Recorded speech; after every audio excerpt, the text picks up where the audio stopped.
diagnosed in Alzheimer's research in 2021. Kristen, welcome back. Thank you so much, Lisa, for having me. Great to have you. So, is there a connection between COVID and the brain?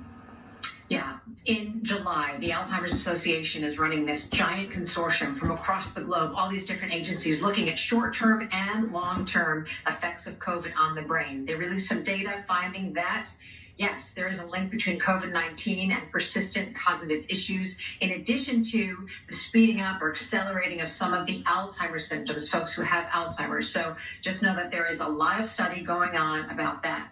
The other thing that really happened important in June of this year, you guys may have heard, the FDA approved the first disease-modifying drug called Aduhelm. Now, the good news about this is that there are other drugs in the pipeline. There are about 3 other drugs that do the same thing. They kind of attack the amyloid plaques in the brain, and they could be up for FDA approval within the next year or 2. So that could offer more time for families. So there's a lot of studying going on there, very robust research, especially here in Connecticut, places like Yale and UConn as well. Great to hear. All right, are certain populations at a greater risk for Alzheimer's? Yes, we do know that Black African Americans are 2 times as likely to develop Alzheimer's, and Latinos, Hispanics are 1.5 times as likely to develop this disease. We know some of the reasons why, right? Predisposition to some cardiac issues or blood sugar diabetic issues.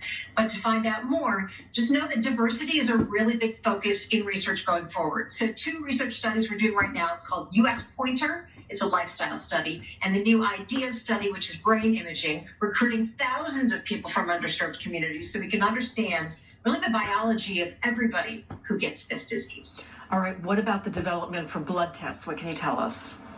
Something interesting that we did find is that blood tests are showing, and some of the knowledge that we are gaining is that there could be changes on our brain 15 to 20 years before any symptoms occur. And now some of that blood work is being used to find out, really to screen people for clinical trials for preventing memory loss. And in a couple of years, there could be a situation where you walk into your doctor's office and that's one of the tools that they have to make a diagnosis. So a blood test is a possible diagnostic tool, and that's pretty exciting about that, I think. And then really the top 5 things, I'm sorry, go ahead. Go ahead. No, it's also encouraging. Keep going. It is. I know. I have so much to say. Sorry about that.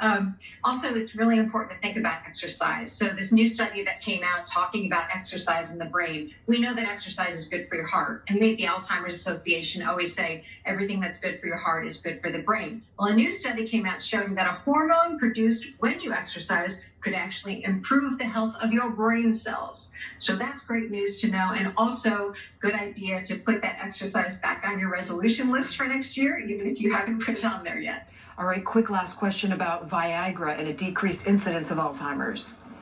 Right. This was an initial study that looked at data that was already collected, okay? And what it did was it looked at people who used Viagra for the intended use, and the drug is actually called sildenafil, and a lower incidence of Alzheimer's. Well, we at the Alzheimer's Association say this is not a clinical trial. Don't go taking Viagra to help prevent the disease. But just know that now that we have this data, there could be clinical trials on looking at sildenafil as a possible Alzheimer's treatment. And it also shows the importance of repurposing existing drugs. There are a lot of drugs out there that could be repurposed into something else. All right, where can people turn if they want more information? Christmas, the holidays, every holiday, even New Year is very, very challenging for a lot of folks, especially caregivers. And we just want everyone to know that we are here for you all throughout the holiday. Our 24/7 helpline staffed all the way through. So please call us at 800-272-3900. And thank you, Lisa, and thank WTNH for being so open to all of our wonderful stories this year. We greatly appreciate it. We always love to have you. Please come back with more developments soon. Thank you, Kristen Casada. We appreciate it. Thanks. Happy holidays. All right, neck and back.